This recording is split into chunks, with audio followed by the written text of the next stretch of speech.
Izy hitanao hoe mijerolo marary aminao, izy hitanao hoe midatan'olo marary aminao. Nande ny volana nande ny taona ny andry azy fony anao, isoave fanekafa aretim-pony anao.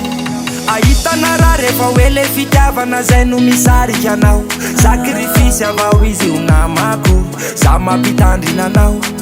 Fa na mangidy aza de sotrony, na marary aza efiny, tena marakatra mihitsy lay fony. Ampasambatsambatra n'lay tiny, efa pitieve okalo, tena mifona fa tsy vitako. Vity tsy famaly tsy efako, impossible tseretako. Vity tsy fanaovana aksiske, efa tsy tina mbola miinsiste.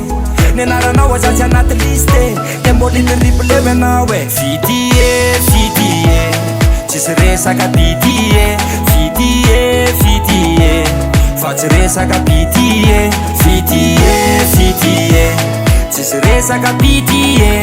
Vity e, fa tsy resaka pity e.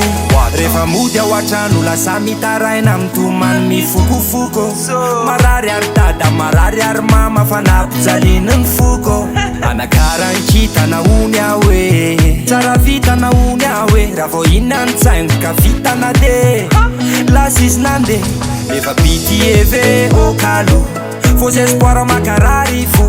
Vitiny isan'andro ny takolako, impossible tseretako. Vity tsy fanaovana aksiske, efa tsy tina mbola miinsiste.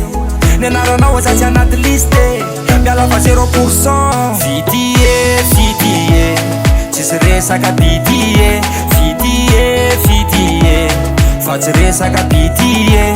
Vity e, tsisy resaka pity e.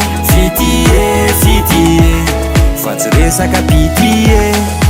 Izy hitanao hoe mijerolo marary aminao, izy hitanao hoe midatan'olo marary aminao.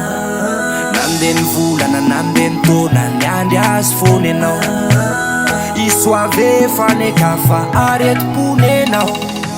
Izy hitanao hoe mijerolo marary aminao, marary anao. Izy hitanao hoe midatan'olo marary aminao, marary anao. Nande ny volana nande ny taona ny andry azy fony anao, de ny andry anao. Izy isoave fanekafa aretim-pony anao. Vity e, tsisy resaka pity e. Vity e, fa tsy resaka pity e. Vity e, tsisy resaka pity e. Vity e, fa tsy resaka pity e.